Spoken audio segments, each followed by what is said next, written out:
South ఇండియాలోని అతి తక్కువ ధరలకి రత్నాలను అందించే ఏకైక సంస్థ 6JVR. ఇది అమరావతి ట్యాంక్ బండ్. మనం సాయంత్రం పూట హ్యాపీగా నడవడానికి అమరావతిలో ట్యాంక్ బండ్ ఇట్లా ఉంటుంది అని చెప్పని అనుకుంటూ ఉంటారు కదా. ఇది నిజంగానే అనుకున్నారు. ఇది ట్యాంక్ బండ్ కాదు, ఇది అమరావతిలో కడుతున్నటువంటి పర్మనెంట్ హైకోర్టు బిల్డింగ్కి సంబంధించినటువంటి ఫౌండేషన్. ఇంతకాలం ఏంటంటే ఇది పూర్తిగా నీళ్ళల్లో మునిగిపోయి ఉంది. దాదాపు 6 అడుగుల నుంచి 11 అడుగుల లోతు ఉన్నటువంటి నీళ్లు పూడికిపోయి ఉన్నటువంటి బిల్డింగ్ ఇది. సో ఈ మధ్య డీవాటరింగ్ కార్యక్రమం అనేది పూర్తయింది. దీనికి టెండర్స్ పిలిచారు. గతంలో వేసినటువంటి రాఫ్ట్ ఫౌండేషన్ స్ట్రక్చర్ అది, అంటే ఒక భారీ ఫౌండేషన్ దాదాపు 72 గంటల పాటు శ్రమించి ఇక్కడ వేశారు. దీనికి కానీ అమరావతి సెక్రటేరియట్ నిర్మాణానికి సంబంధించి కానీ గిన్నిస్ బుక్లో కూడా రికార్డులోకి ఎక్కినాయి. ఆ తర్వాత 5 సంవత్సరాలు నానినా కానీ ఈ ఫౌండేషన్ ఎలా ఉంది కాబట్టి ఇప్పుడు మళ్ళీ గిన్నిస్ బుక్లో రికార్డులో ఎక్కించాల్సినటువంటి పరిస్థితి అయితే కనిపిస్తుంది.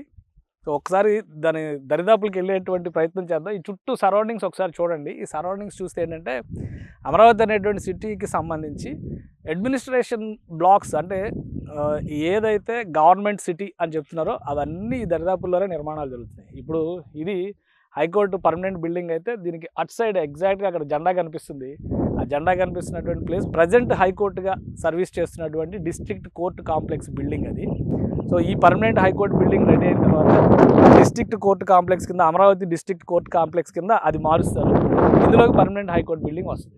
ఇంకా ఇటు నా లెఫ్ట్ సైడ్కి ఒకసారి చూస్తే కనుక ఇటు సైడ్ కనిపిస్తున్నాయి కూడా అన్నీ ఐఏఎస్ ఆఫీసర్ల భవనాలు, ఎన్జిఓ క్వార్టర్స్కి సంబంధించిన భవనాలు, బంగ్లాలు, ఐఏఎస్ ప్రిన్సిపల్ సెక్రటరీస్ బంగ్లాలు, అటుపక్కనేమో గవర్నమెంట్ ఆఫీసర్స్ బిల్డింగ్, ఆ చివర వైట్ పెయింటింగ్ వేసి కనిపిస్తున్నాయేమో ఏఐఎస్ ఆల్ ఇండియా సర్వీస్ ఆఫీసర్స్వి, పెయింటింగ్ లేకుండా కనిపిస్తున్నాయేమో ఎమ్మెల్యే ఎమ్మెల్సీ క్వార్టర్స్కి సంబంధించినటువంటి బిల్డింగ్స్. సో ఇక్కడ ఒక ప్యారలల్గా ఒక ఆర్టీరియల్ రోడ్డు వస్తుంది, పెద్ద రోడ్డు వస్తుంది, 4 లేన్ రోడ్డు ప్లస్ సర్వీస్ రోడ్డుతో సహా వస్తుంది. సో ప్లాన్ అది. కానీ ఈ ఫౌండేషన్ మాత్రం 5 సంవత్సరాలుగా నీళ్ళల్లో మునిగి ఉండడం వల్ల ఏ పనులు ముందుకు పోలేదు. బహుశా రేపు కాంట్రాక్టులు ఫైనల్ అయిన తర్వాత నిర్మాణ ప్రక్రియ ముందుకు వెళ్ళేటువంటి అవకాశం ఉంటుంది. ఈ నిర్మాణం కనుక పూర్తయితే, అంటే మొత్తం టార్గెట్ చెప్తున్నారు 18 నెలల టార్గెట్ అంటున్నారు. 18 నెలలు అంటే 24 మంత్స్ వేసుకున్నా కానీ 2 సంవత్సరాల్లో ఏపీ పర్మనెంట్ హైకోర్టు బిల్డింగ్ అందుబాటులోకి తీసుకురావాలనేటువంటి ప్రయత్నాల్లో ఆంధ్రప్రదేశ్ ప్రభుత్వం ఉంది.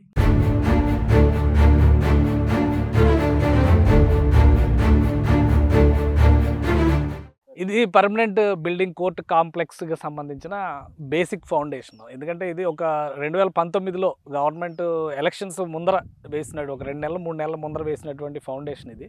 పర్మనెంట్ బిల్డింగ్ స్ట్రక్చర్ కానీ మోడల్ కానీ అదంతా కూడా ఒక నియో క్లాసికల్ స్టైల్లో డిజైన్ చేసినటువంటి బిల్డింగ్. ఫోస్టర్ ప్లస్ బ్రదర్స్ ఇచ్చినటువంటి డిజైన్స్. ఎందుకంటే కోర్ అమరావతి గవర్నమెంట్ కాంప్లెక్స్ మొత్తం కూడా ఫోస్టర్ ప్లస్ పార్ట్నర్స్ కంపెనీనే డిజైన్స్ ఇచ్చింది. సో ఇది కూడా గ్రీన్ అండ్ బ్లూ స్ట్రక్చర్లో చేసేటువంటి నిర్మాణం. ఒక విశాలమైనటువంటి ప్రాంగణం, ఎక్కడా కూడా ఇంకోటి పిల్లర్లు కనపడకుండా ఈ స్ట్రక్చర్ని ఏ విధంగా తీసుకెళ్లాలనే దాని మీద డిజైన్ చేసినటువంటి స్వరూపం. ఇది ఒక సైడ్ యాంగిల్. మొత్తం అటువైపు చూస్తే కనుక ఇంకా బిల్డింగ్ మొత్తం చూస్తే నీకు ఎక్స్టెన్షన్లో మొత్తం కనిపిస్తాయి అనమాట. ఈ ఇటువైపు నుంచి అటువైపు మొత్తం అంతా కూడా మధ్యలో అన్నీ కూడా బ్లాకులుగా కోర్టు కాంప్లెక్స్ భవన గదులు, కోర్టు గదులు ఎలా ఉంటాయో ఆ గదులకు సంబంధించినటువంటి నిర్మాణాలన్నీ కూడా చేశారు. ఇది ఓన్లీ బేస్మెంట్కి సంబంధించినవి కాబట్టి బేస్మెంట్లో వచ్చేటువంటి స్ట్రక్చర్స్ వేరే ఉంటాయి. పార్కింగ్ వాటన్నిటిని దృష్టిలో పెట్టుకొని డిజైన్ చేస్తారు. పైకి వెళ్ళే కొద్ది, బిల్డింగ్ పైకి వెళ్ళే కొద్ది మొత్తం రూపురేఖలన్నీ కూడా మారిపోతాయి అన్నమాట. సో ఆ క్రమంలో చూస్తే పిల్లర్స్, కాలమ్స్ ఎక్కువ కనపడకుండా విశాలమైనటువంటి కోర్టు హాల్స్ ఉండే విధంగా దీన్ని డిజైన్ చేశారు. ఇంటర్నల్గా లోపల కూడా ఎట్లా ఉంటుందంటే ఒక ఓపెన్ టు స్కై అన్నట్టుగా ఉంటుంది అనమాట. సో నేచురల్ బ్యూటీ కనబడే విధంగా బ్లూ అండ్ గ్రీన్ కాన్సెప్ట్ చెప్పారు కదా.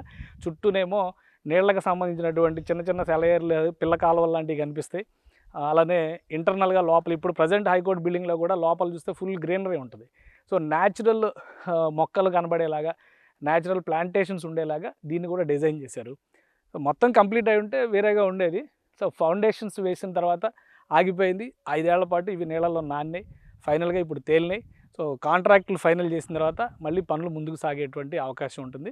టార్గెట్ 24 నెలల్లో పర్మనెంట్ బిల్డింగ్స్ని ఆవిష్కరించాలని చెప్పి ప్రభుత్వం భావిస్తుంది. సో ఈసారైనా పనులు శరవేగంగా సాగుతాయి. అమరావతికి సంబంధించి ముఖ్యంగా గవర్నమెంట్ కాంప్లెక్స్కి సంబంధించి ఒక సమగ్ర స్వరూపం వస్తుందని చెప్పని ఆశించవచ్చు. సుమన్ టీవీలో మీ పర్సనల్ అండ్ బిజినెస్ ప్రమోషన్స్ కోసం కింది నెంబర్కి కాంటాక్ట్ చేయండి.